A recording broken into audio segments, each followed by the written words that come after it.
Ryan Murphy is the world record holder in the 100-meter backstroke, but he's also a three-time Olympic gold medalist. And this Olympic champion is also dealing with something that's common to a lot of people: migraine. With the Tokyo Summer Olympics just 3 months away, Ryan joined me to talk about his hopes to win gold and how he is handling his disease.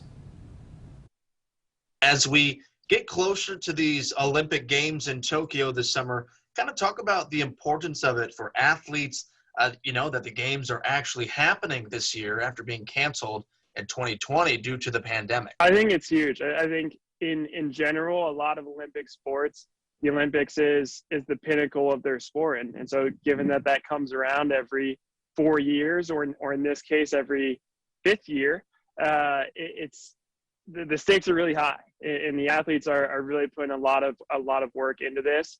And we are really, really excited. We're really ready to go. And I can't wait to see what Team USA brings to the table this summer. We've been saying this the entire last year, the word unprecedented. Things are different. Things are like we've never seen before.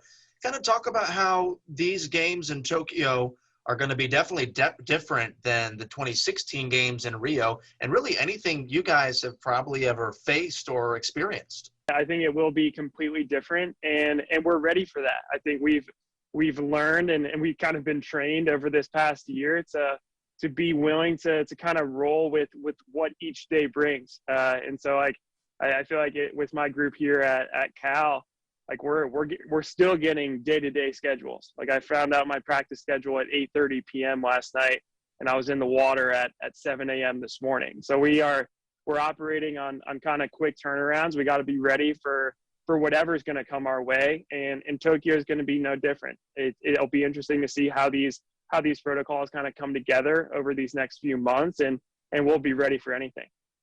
I did want to talk to you about migraine and kind of how you suffer from that. I know that you have to deal with that, whether you just mentioned it. You got a text at 8:30 last night. You're swimming at 7 o'clock this morning. Just kind of the craziness of what you deal with. So how do you kind of deal with that, and how do these headaches affect your training? So for me, I think the migraine and the training are honestly a lot of the stuff I do to manage migraine is stuff that helps me with training. And so a lot of what I do to manage migraine is trying to stay as low stress as possible, trying to make sure my body's as loose as possible. So a lot of the things that I do is I'll talk to someone about if I'm experiencing a lot of stress, if I'm feeling pretty nervous about something like the Olympics, talking that through and just kind of getting those emotions out. And really, when I leave those calls, I'm feeling good. It's nice to just kind of talk things out, and I feel a lot better after. I also do something like yoga, just to make sure that my muscles stay loose. A lot of massage and physical therapy to make sure that my body's staying in a good spot. And then really just trying to manage symptoms. And so it's really inspiring for me to work with a group like Eli Lilly that's working really hard behind the scenes to help people be able to focus on their goals. And that's really what I feel like I'm doing. I'm able to focus on the swimming as a result of a company like Eli Lilly coming up with incredible solutions to a lot of these really